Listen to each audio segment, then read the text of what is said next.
I was one of the Native American children, adopted at birth and removed from our country's Indian reservation system. I was raised in a small middle-class farming community, but was never told of my true American Indian heritage. It was still taboo back in those early days. The years passed, and in 1987 I lost both parents. While going through their personal belongings, my wife discovered my adoption papers and she began a search. 5 years later, I was reunited with my biological Lakota family living on the Lower Brule Sioux Indian Reservation of South Dakota. I am a son of two mothers and a product of two worlds that had collided. But I have an equal amount of love and pride for both. I'm Paul LaRoche, and the stories you are about to see are an attempt to share this true American story of a hidden heritage.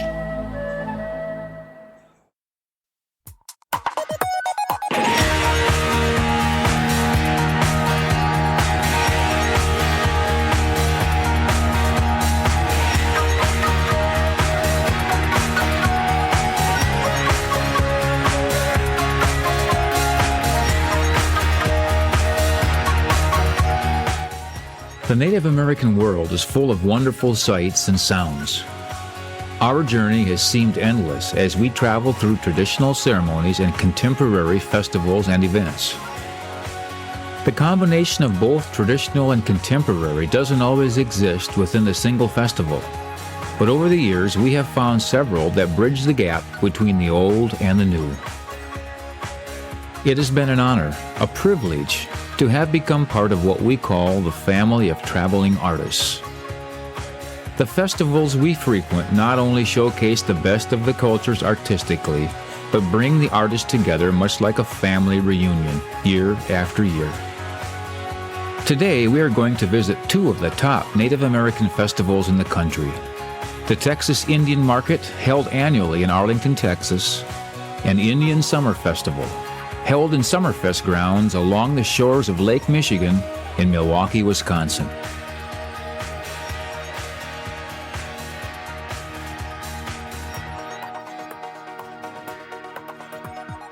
Hello, this is Paul LaRoche, host of Hidden Heritage.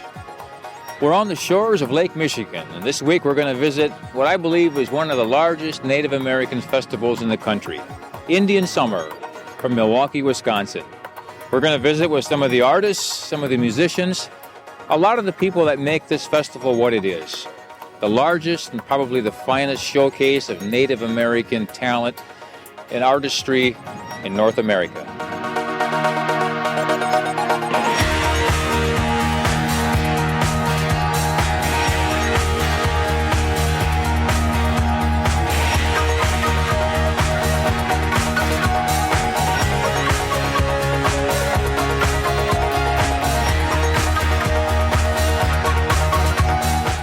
My name is Nick Hawkins, and I'm a member of the Lac du Flambeau band of Lake Superior Ojibwa. Bindigengijik kiwita kumikonan indigenous cause. Washwagining and Ojibwa, Magazi and Nitodem. I am from the Eagle clan, and what I gave you was my Indian name. And I come from Washwagining, a place in northern Wisconsin that my ancestors used to call the place where they spearfish at night using torches. Initially in 900 AD, our people were situated in what is now called New Brunswick and Maine. And prophets, we're told, came up out of the water, 7 prophets, and told our people in a very short version that they had to move or they would be destroyed in a few years.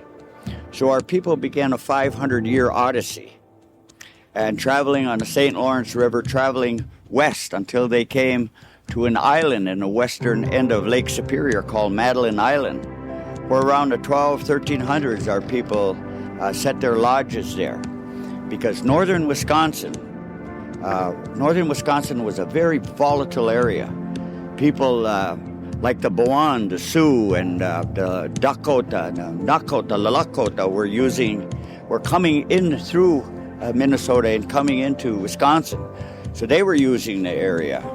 The Sac, the Fok, the Illinois were using that area. Sometimes the Iroquois. So it was a very volatile area. So we stayed on that island until the French came. Then when the French came, of course, we traded with the French. We got the rifles from the French, and the rest is history. So in northern Wisconsin is where our Indian reservation is situated now. Well, this little display highlights the jaman, the birchbark canoe, because the canoe to us at woodland people, with all the lakes and streams, the jaman was just like an automobile is to present day people. And so the jaman, that birchbark canoe, was the way to travel. You know, trying to walk around a lake took just forever. So beginning in the first week in August and through September was the wild rice harvest, minomen. And minomen is a word, mino and min put together make minomen. So mino means good and min means the seed. And that was part of that Nishwashwi Ishkodequan, that seven-fire prophecy that brought us into this area from Maine and New Brunswick. It said, you will go to a place where food grows on water, wild rice. So you need a jaman, you need a canoe to gather that harvest rice. Also what you need is some of the implements that we have in here, the ricing sticks, you need the winnowing basket, you need all of these items. You need extra pieces of birch bark in case you punch a hole in the bottom of your canoe. So you have the lacing, the spruce and the tamarack roots. And of course, when you're out there, you're hunting, and so you have your bow and you have your arrows. All of these things are present also, because it can be dangerous. Like I say, a lot of people were using northern Wisconsin. Even now we're in September, so the weather is still relatively warm. Those would be primarily women that were gathering that wild rice, because the men still were out, sometimes out on hunting or war parties.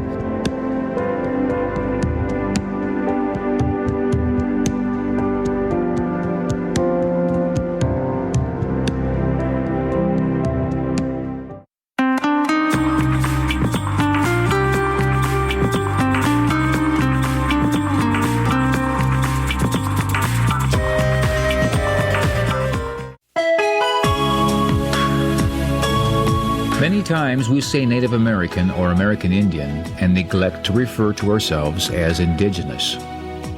This year at the Indian Summer Festival, the Indigenous performers were represented not only from North America, but South America and Central America as well. The musical group Ecuador Mantra from South America performed their beautiful and unique sound from the Andes. And this year marked the 10th return of Voladares de Papantla from Veracruz, Mexico. This dance group performs the pre-Hispanic Voladar ritual common in ancient Mexico. 5 men, each representing the 5 elements of the indigenous world, climb atop a pole. One of them stays on the pole playing a flute and dancing, while the remaining 4 descend the pole with a rope tied by one of their feet. The rope unwraps itself 13 times for each of the 4 flyers, symbolizing the 52 weeks of the year. According to legend, a long drought covered the earth, so 5 men decided to send God a message asking for the rains to return. They went into the forest and looked for the straightest tree, cut it, and took it back to their town. They removed all the branches and placed it on the ground, then dressed themselves as birds and descended, flying, attempting to grab God's attention.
name is Irene Bedard. I'm in Yupik on my mother's side and Northern Cree on my father's side. Well, I've been coming here for a few years. I love this festival. It showcases music, and it's really just a neat place and a neat time to come together and celebrate a Native American community.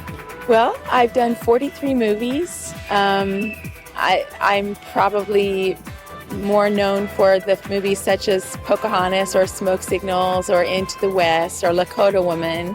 But there are, of course, many of them out there now. And right now, Tortilla Heaven just came out with George Lopez and Miguel Sandoval.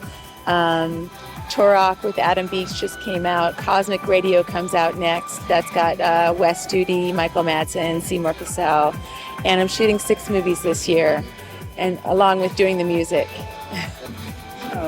Bonjour, my name is Art Chigoni. My Indian name is Kanesa, and I'm a men's traditional dancer and storyteller.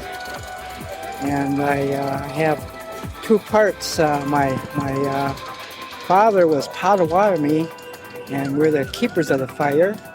And my mother was Menominee, and we are known as Menomin, the good seed.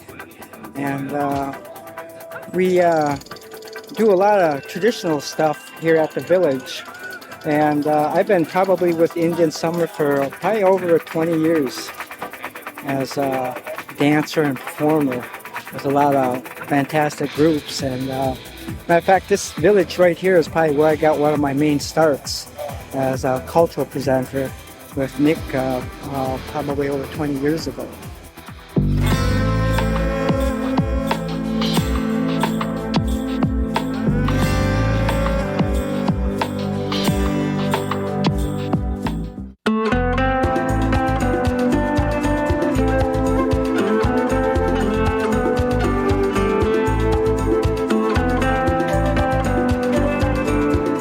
This is an educational organization. We just feel that if you bring in the real thing, like this bald eagle that you're looking at, that the kids get a better understanding as well as a better appreciation.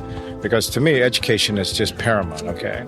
And unfortunately, a lot of people never get to see an eagle like this up close. You certainly can see them in films and pictures and so forth, but I think it's a lot more exciting to see them up close. And what the bird is wearing on top of his head is called a hood, and it just keeps the bird calm. And let me show you what she looks like here. And this is a female, and what I'm going to do is rock her back a little bit so you can just see just amazing how amazing that wingspan is on the bird. And of course, the bald eagle is our national symbol. And Mr. Benjamin Franklin wanted to adopt the turkey as our national symbol. What's really significant about the eagles and so forth as far as the Native American culture is that they certainly hold the feather in very high esteem, but they hold the eagle in very high esteem. And the reason for that is they felt that the eagle flew closest to the spirits. In HawkQuest, we're based out in Colorado, Parker, Colorado. We have over 30 birds, and when we go and do lectures or shows, we usually bring about 2 or 3, sometimes 4 birds. And at this show, we brought 4 birds, which I'm going to introduce to you right now. I'm going to start with the hawk, and Mr. Sean's going to come walking in here in just a bit, and so forth. And this is what we call a Harris hawk, or a bay-wing hawk. And it's a hawk that's certainly not found all over the country. It's found in Texas, Arizona, New Mexico, and down to Old Mexico. And people that study birds feel the Harris is probably the brightest of all the birds of prey for a number of reasons. One is that they live in colonies, and 2 is that they hunt in groups. And what's unique about HawkQuest is we actually fly a hawk in our classroom, and we fly this bird in our classroom. We have 12 of these hawks that we actually fly. We also do another program called Classroom in the Wild that nobody else does in the country. This is where we actually take the kids into the field. They actually get to see what these guys do in their natural environment. Because, you know, when you take a bird into a classroom, you've taken it out of its environment. But if you take the kids into the field, they actually get to see what these guys do in their natural environment. The next bird, Sean, why don't you come around over here? And this is Mr. Larry bringing this bird in. And this is probably one of the most common owls found in North America. One of the largest, certainly not the largest. It's called the great horned owl. And it gets its name because of those ear tufts. And, you know, if you're looking at them, a lot of people think that's the owl's ears, but that isn't true. The owl's ears is located just like ours. A couple of facts about owls that I think is very unique. Number one, you look at the large eyes. This bird's eyesight is so good that it's 100 times more light sensitive than ours. And the best way to explain that is that if we were outside and it's totally dark, can't see our hand in front of our face, and I had a candle next to this bird, what we call one candle power, this bird can literally see a 3-inch mouse anywhere from 1 to 3 football fields away. And another unique thing about the owls is that they only see in black and white, okay?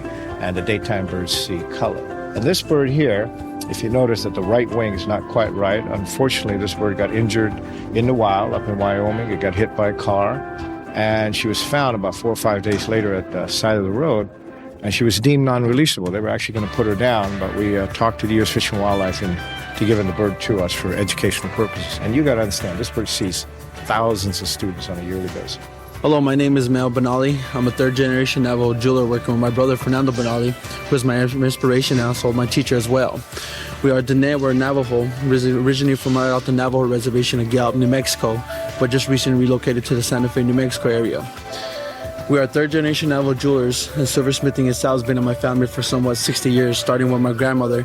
And thanks for her knowledge and her teachings, we're able and have the blessings to do able pieces like you actually see throughout our showcases. Throughout our work, basically, kind of give you a wonderful idea. What you're going to see a lot is basically this image here. It's basically what this image here is what's got us featured on different magazines such as Native Peoples, Cowboys and Indians, and won several different awards such as first place and best of show at numerous Indian markets and other fine arts and craft shows. Well, I've done the show from in its entirety from the beginning when the Texas Indian Market first started. But the American Indian Music and Dance Show and the Blues Nation Band, which I operate, both come from around the year of 80 or so, 1980.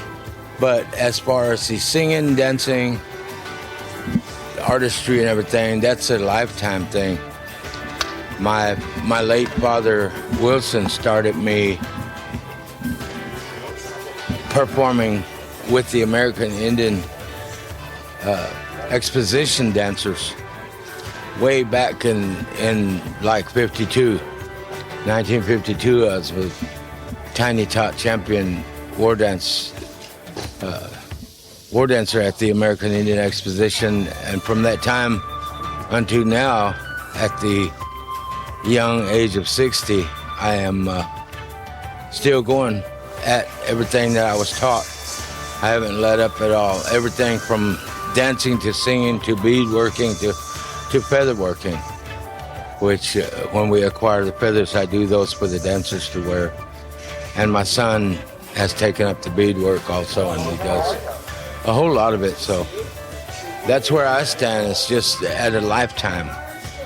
Out of 60 years, you probably say I was performing on stage for 57, 58 of those years. Well, we have to teach the audience, and we have audience participation, which means that we didn't just go and see Indians dance today. We danced with them, which is a friendship type of deal. We're no longer at war with them, and we invite them into the arena, and which makes it real good, and they go home with the education each and every time they see our show. I can't speak for any others because I've seen them just come on. Next thing is a hoop dance. Boom, it's over with.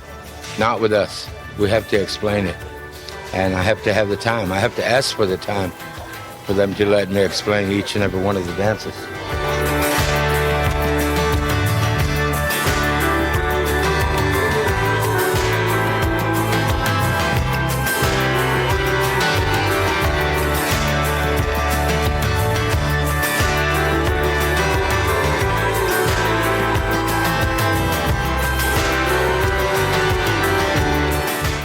I'm Holly Dunn, and I'm here at the Texas Indian Market.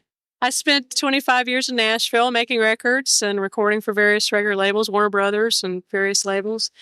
And I had 10 albums and 14 top 10 records, 4 number ones, and did the whole Grammy thing and the whole road deal, 200 days a year for 20 days to 20 years. And as the music thing was sort of winding down for me, the art thing was rising up in my life. So it's been a real blessing to be able to make the transition from the musical arts to the visual arts.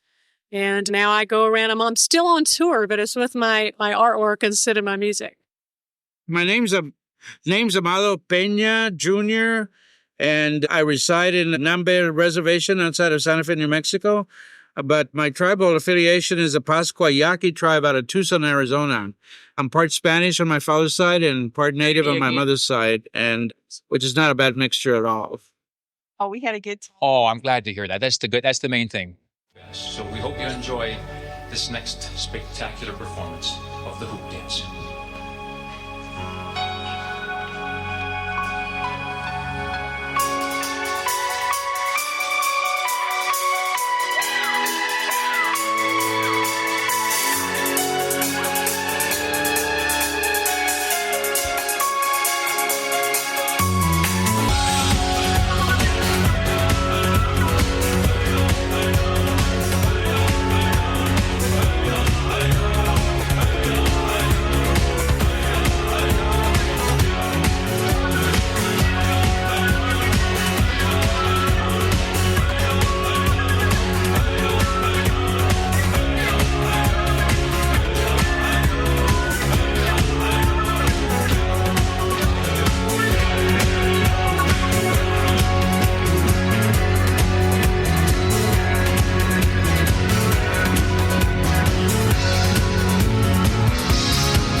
Thank you for joining us today on Hidden Heritage.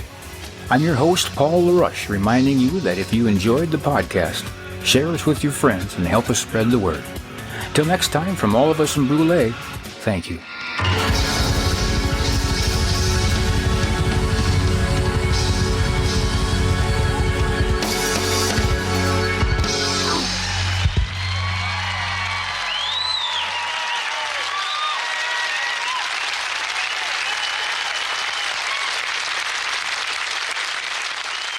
Let's hear it for her.